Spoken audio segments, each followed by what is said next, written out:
मराठा आंदोलन मराठा समाजाच्या आरक्षणाच्या संबंधी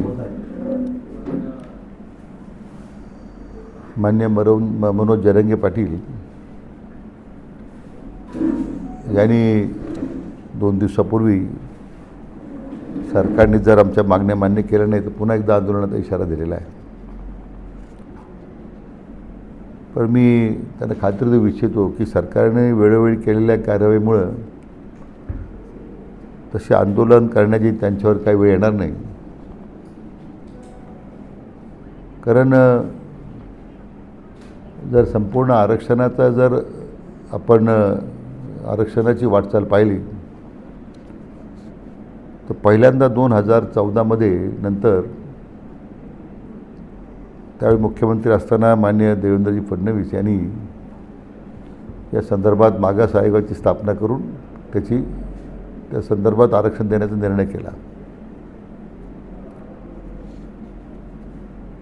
मी त्या इतिहासात जाणार नाही, परंतु 58 मोर्चे आणि हुतात्मा पत्करलेल्या आमच्या मराठी बांधवांचा आदर करत तो निर्णय अतिशय कायद्याच्या चौकटीत राहून तो घेतला आणि उच्च न्यायालय आणि सर्वोच्च न्यायालयापर्यंत तो टिकला. मात्र दुर्दैवानं 2.5 वर्षाच्या महाविकास आघाडीमध्ये तो निर्णय रद्द झाला आणि त्याचं फार मोठं नुकसान समाजाला झालं. पुन्हा एकदा महायुती सरकार आल्याच्या नंतर माननीय मुख्यमंत्री देवेंद्रजी फडणवीस यांनी तर उपसमितीचे अध्यक्ष मला त्या ठिकाणी ती जबाबदारी दिली आणि अनेक निर्णय त्यांच्या नेतृत्वाखाली आणि मार्गदर्शनाखाली आम्ही घेतले.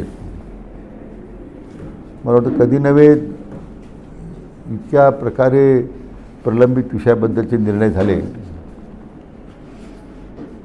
त्यामध्ये एकतर मला त्यामध्ये न्यायमूर्ती शिंदे साहेबांचा उल्लेख केला पाहिजे की त्या समितीने अतिशय उत्कृष्ट काम केलं.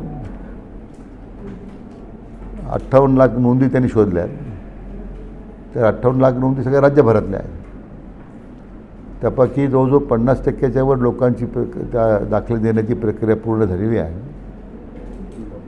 अद्यापही प्रक्रिया सुरू आहे. विशेष करून हैदराबाद गॅजेटची अंमलबजावणी झाली पाहिजे अशा प्रकारची प्रमुख मागणी मान्य जरांगे पाटलांची होती. तीसुद्धा माननीय मुख्यमंत्र्यांनी मान्य केली आणि त्याप्रमाणे कार्यवाही सुरू झाली.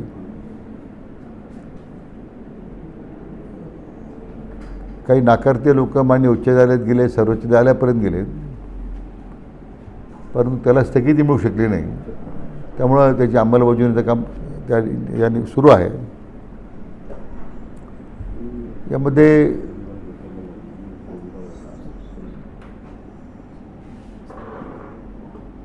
शिष्यवृत्तीमधल्या काळामध्ये जी बंद झाली होती ती आपण पुन्हा सुरू केली. आंदोलनात मृत्युमुखी पडलेल्या आंदोलकांच्या वारसांना मदत देण्याचा निर्णय झाला, ती आता पूर्तता झाली. जे मृत पावलेल्या 32 हुतात्म्यांच्या वारसांना नोकरी देण्याच्या संबंधी निर्णय झाला. त्यामध्ये पहिल्यांदा SD महामंडळानंतर मग MIDCमध्ये त्यांना नोकरी देण्याचा निर्णय झाला. साधारण 1553 लोकांना जे आपण अधिसंख्यापदावर नियुक्त केले होते तर त्यांनाही आता नियमित करण्याचा निर्णय माननीय मुख्यमंत्र्यांनी घेतलेला आहे. मला वाटतं ज्या योजना मध्यंतरीच्या काळामध्ये ज्या बंद झाल्या होत्या त्या पूर्वत सुरू करून त्यामध्ये 26-27 शैक्षणिक वर्षामध्ये ECB आणि ACBC आणि OBC प्रवर्गामध्ये जात वैधता प्रमाणपत्राची मुदतसुद्धा आपण आता 6 महिन्यांनी वाढवलेली आहे. तो निर्णयसुद्धा आपण 2 जुलैला पारित केलेला आहे.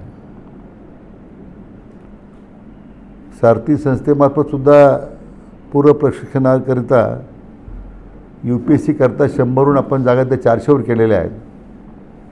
आणि MPC करता 400 ते 1000पर्यंत जागाचे आपण त्या जागा वाढवलेल्या आहेत.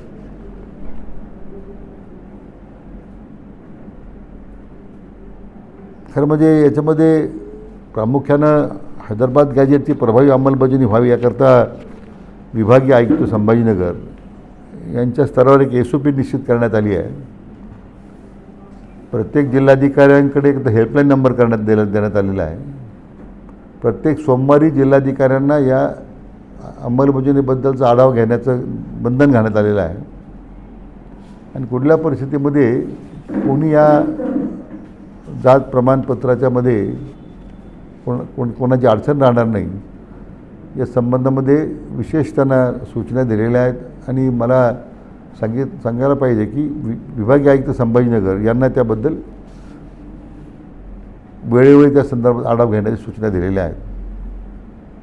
मला वाटतं सरकारने अतिशय सकारात्मकपणे पाऊल उचललेलं आहे.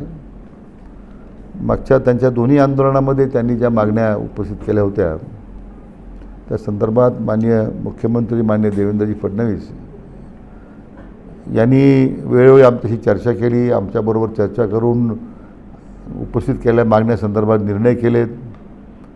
शिंदे समितीला मुदतवाढ द्यावी, न्यायमूर्ती शिंदे समितीला मुदतवाढ द्यावी असं त्यांची मागणी होती. आता 2027पर्यंत मार्चपर्यंत त्या समितीला मुदतवाढसुद्धा देण्यात आलेली आहे. आता फक्त अंमलबजावणी करताना अजूनही काही त्रुटी असतील तर निश्चितपणे त्या आपण दूर करण्याचा मी प्रयत्न करतो आहे. आम्ही म्हणून म्हटलं की त्यांच्या निर्णयाची अंमलबजावणी करण्यामध्ये कुठेही शासन कमी पडलेलं नाही. किंबहुना अजूनही काही मी म्हटल्याप्रमाणे त्रुटी राहिल्या असतील तर त्या काही कालावधीमध्ये त्यासुद्धा आपण पूर्ण करू. सरकार आणि शासन कुठेही कमी पडलं नाही, पण मात्र परत जरांगे पाटलांना आंदोलन करण्याचा काय वेळ नाही. तर कसं आहे की कोणताही निर्णय करताना मग शासन निर्णय केल्यानंतर त्याला अंमलबजावणीमध्ये थोडा वेळ लागतो किंवा मग या सगळ्या प्रक्रियेत वेळ लागतो. तर त्यांना मी आत्तापर्यंत केलेल्या सगळ्या अंमलबजावणीचा अहवाल त्यांना पाठवतो आहे. परवाही आमची मंत्रिमंडळ उपसमितीची बैठक झाली, त्या ठिकाणी मी सविस्तर आढावा घेतलेला आहे. घेतलेल्या निर्णयाची अंमलबजावणी योग्य पद्धतीने सुरू आहे आणि मला वाटतं तो आमचा अहवाल गेल्यानंतर निश्चितपणे त्यांचं समाधान होईल याची मला खात्री आहे. जरांगे पाटलांनी थेट इशारा दिला, एक तर मी राहील नाही तर सरकार राहील या पद्धतीचा निर्वाणीचा इशारा त्यांनी दिलाय.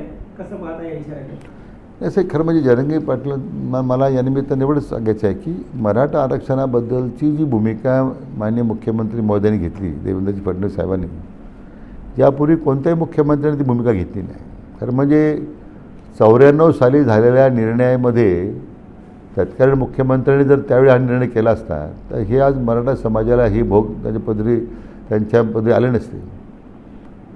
आणि म्हणून मला वाटतं की जो 14च्या नंतरचा इतिहास आपण पाहिला, 58 मोर्चे निघाले आहेत, अनेक आमचे दुर्दैवानं मराठा समाजाची मुलं मृत्युमुखी पडली.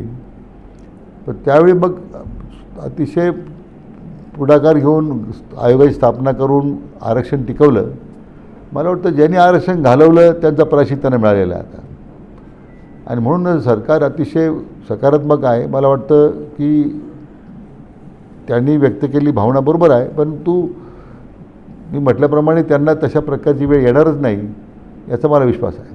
सर, आपण बघितलं तर जरांगे पाटील वेळोवेळी आंदोलन करतात, सरकार त्यांना शाश्वती देतं आणि आंदोलन सोडवलं जातं. मात्र परत काहीतरी नवीन विषय येतो आणि आंदोलनाचा ते इशारा देतात. यातनं कुठेतरी सरकारला वेठीस धरलं जात आहे का? आणि त्यातल्या त्यात फडणवीसांना खास करून टार्गेट केलं जातं. नाही, असं आहे की त्यांना त्यांच्या मनामध्ये काही त्यानिमित्तानं काही गैरसमज झाले असतील, परंतु मी म्हटल्याप्रमाणे हे सगळे निर्णय हे फक्त माननीय मुख्यमंत्री देवेंद्रजी फडणवीस साहेबांच्या एक सकारात्मक भूमिकेतून यापूर्वी त्यांनी दिलेला न्याय आणि आतासुद्धा या त्यांच्या प्रश्नाकडे पाहताना त्यांनी घेतलेला निर्णय, मला वाटतं कुठेही अशी विसंगती नाही. आणि मला वाटतं की माननीय फडणवीस साहेबांच्या संदर्भात त्यांच्यामध्ये असणारा जो गैरसमज आहे, माझी त्यांच्यावर चर्चा झालेली आहे, तो बऱ्यापैकी दूर झालेला आहे. खरं म्हणजे त्यांना माझी हीच विनंती करायची की ज्यांनी आपल्याला दिलं आहे, मागण्या मान्य केल्या आहेत, त्यांच्याबद्दल तर आपण नेहमीच त्यांच्याबद्दल आपण सकारात्मकच बोललं पाहिजे. जरांगे पाटलांना असं वाटतं की कुठेतरी ओबीसी नेते मंत्री जे आहेत हे सरकारवरती दबाव टाकतायत आणि ज्यातनं मराठा समाजाला आरक्षण दिलं जाऊ नये, मंत्रालय दिलं जाऊ नये, अशा प्रकारची त्यांची कुठेतरी मानसिकता झालेली दिसते. मराठा समाजाचे नेते किंवा मंत्री यांनी समाजासाठीच फक्त बोलावं, अशा प्रकारची देखील त्यांची अपेक्षा आहे. नाही, असं एक कुठल्या ओबीसी समाजाचं किंवा त्यांच्या नेत्याचा कुठला दबाव नाही आहे. नाहीतर ह्या सगळे निर्णय मी सांगितले निर्णय झालेच नसते. आता मराठा समाजाच्या करता स्वतंत्र मराठा आरक्षण स्थापन करण्यातसुद्धा आपण आता 24 जून 2026 निर्णय घेतला आहे. तर स्वतंत्र आता पदं निर्माण केली, अधिकारी नेमलेत. त्यांची मागणी स्वतंत्र मंत्रालयासाठी, पण असं स्वतंत्र मंत्रालय निर्माण करण्याबद्दलचा मी वेगवेगळा विचार करतो आहे. परंतु डेडिकेटेड मराठा आरक्षण कक्ष आता आपण स्थापन केलेला आहे. विखे पाटलांचं 15 मिनिटाचं अवघं 15 मिनिटाचं काम आहे मुख्यमंत्र्यांचं. आणि विखे पाटलांना आम्ही ज्या अडचणी सांगतो ते मुख्यमंत्र्यांना सांगतात की नाही हे माहीत नाही, आणि मग उपसमितीच्या बैठका काय घेतल्या जातात असे सगळ्या त्यांनी केलेल्या मागण्यावरच जे आता निर्णय झालेत ना, हे सगळे निर्णय माननीय मुख्यमंत्र्यांच्या पुढाकारानं झालेले आहेत. आता एखादा निर्णय प्रलंबित राहिला असेल त्याच्यावर कार्यवाही सुरूच आहे ना. 58 लाख नोंदीबाबत आपण त्यांची भेट घेणार का? नाही, 58 लाख नोंदीची संपूर्ण माहिती त्यांना आपण दिलेली आहे. त्यांची मागणी होती की मला सगळी माहिती द्या. तो पेनड्राईव्हमध्ये किंवा त्यांची हार्ड कॉपी करून त्यांना आपण दिलेली आहे. 58 लाख हे काही हैदराबादच्या गाजेटच्या नोंदी नाही त्या. 58 लाख राज्यातल्या सगळ्या राज्यातल्या नोंदी आहेत त्या, आणि त्याच्यामध्ये बहुतांशी ठिकाणी कार्यवाही झालेली आहे आणि त्याबद्दलचा त्यांना अहवाल देतो आहे. परंतु हैदराबाद गॅजेटच्या संदर्भात जे काही एवढ्या त्या त्रुटी होत्या, कारण ते एक भाषेमध्ये लिहिलेल्या काही लिपी होत्या, काही अन्य भाषेत लिपी होत्या. आता तर आपण माझी माहिती अशी की जवळजवळ 20 ते 25 आपण लिपी वाचणारी जी लोकं आहेत यांना कायमस्वरूपी मानधनावर आपण नेमलं आता, की कोणत्याही जिल्हाधिकाऱ्यांना प्रांतांना कोणालाही काय अडचण वाटली त्या लिपी कशा वाचायच्या त्यासाठी आपण एक मानधनावर कायमस्वरूपी आता लोकंसुद्धा नेमलेले आहेत. त्यामुळे ती अडचण आपण दूर केलेली आहे. जरांगे पाटलांची तुम्ही आता काही एवढ्यात भेट घेणार आहात का? आंदोलनाच्या पार्श्वभूमीवर काय भूमिका आहे राज्य सरकार? नाही, आता त्यांना आम्ही आता अहवाल पाठवतो आहे सगळ्या अंमलबजावणीबद्दलचा. त्यांना वेळोवेळी माहिती दिलेली आहे, परंतु विस्तृत अहवाल पाठवतो आहे. त्याच्यामध्ये जे काही कार्यवाही सुरू आहे ते कधीपर्यंत आम्ही पूर्ण करतो आहे त्याच्या आम्ही टाईमलाईन त्यांना देतो आहे. मला वाटतं त्याचं समाधान होईल, आणि मी सुद्धा एकदा आमचा अहवाल गेल्यानंतर त्यांना मी भेटणार आहे.